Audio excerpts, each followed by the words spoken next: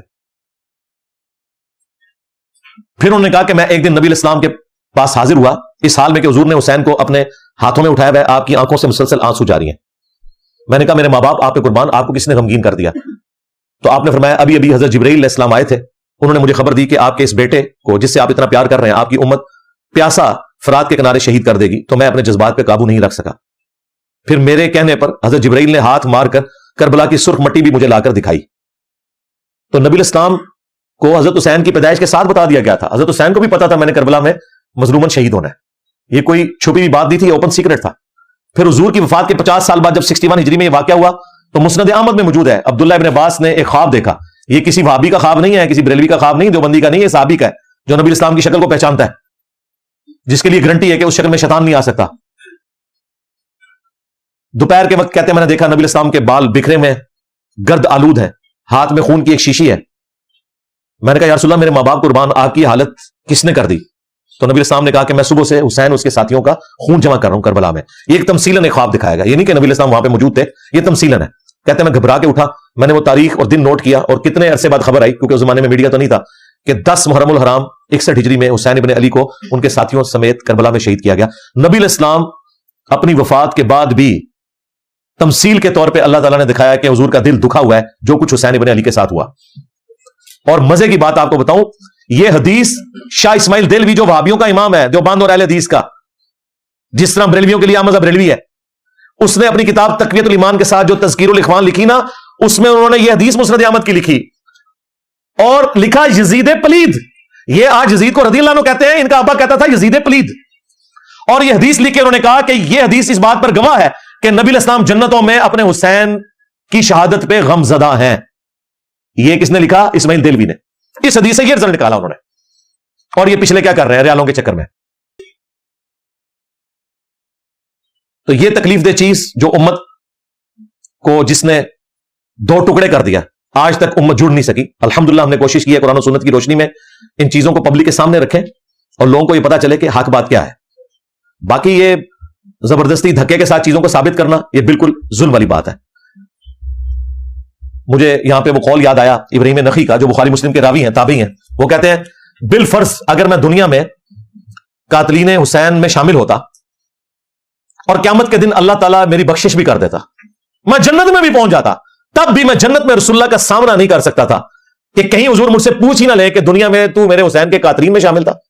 یعنی دیکھیں حالانکہ جنت میں سب کچھ بخشش کے بعد بھی پہنچ گئے نا. جو غیرت مند ہے نا یہاں تو کہہ رہے ہیں جی اللہ چاہے تو بخش دے، جو کہہ رہے ہیں کہ اگر ہم بخشے بھی جائیں نا، یہ کہتے ہیں نا اللہ چاہے تو یزید کو بخش دے، ہم کہتے ہیں ہمارا کوئی لینا دینا نہیں کہ اللہ اور بندے کا معاملہ ہے. لیکن جو غیرت مند لوگ ہیں وہ کہہ رہے ہیں ہمیں بخش بھی دیا جاتا نا اس عمل کے سبب، تب بھی ہم رسول اللہ کا سامنا نہیں کر سکتے تھے جنت میں، کہیں حضور پوچھ ہی نہ لے کہ تو دنیا میں میرے حسین کے قاتلین میں شامل تھا. یہ قول ابراہیم نخعی کا جو بخاری مسلم کے راوی ہیں، حضرت امام حنیفہ کے دادا استاد ہیں. المعجم الکبیر طبرانی میں ان کا قول صحیح سند سے موجود ہے. غیرت مند لوگ ایسے ہوتے ہیں ابراہیم نخعی جیسے. 50 ہجری میں پیدا ہوئے ہیں، 96 ہجری میں فوت ہوئے ہیں، صرف 46 سال ان کی عمر تھی، لیکن اہل بیت کے چاہنے والے تھے، بخاری مسلم کے راوی ہیں.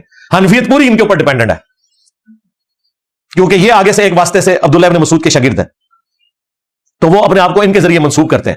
یہ چیزیں بھی ان کی پھر لینا آپ.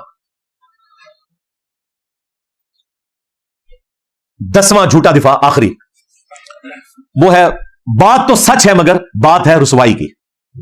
کہتے ہیں جن یہ سب باتیں آپ کی ٹھیک ہیں لیکن یہ تو شیعوں والی باتیں، یہ آخری حربہ ہوتا ہے ان کے پاس. یہ تو رافضیوں والی باتیں ہیں، یہ آپ سنی ہو کے شیعوں والی باتیں کر رہے ہیں. جی جی بالکل. جس طریقے سے جب وہابی لوگ قل انما انا بشر مثلکم پڑھتے ہیں نا اور بتاتے ہیں کہ نبی الاسلام بھی اسپیشی میں انسان تھے، مرتبے میں نہیں، اسپیشی ہونے میں،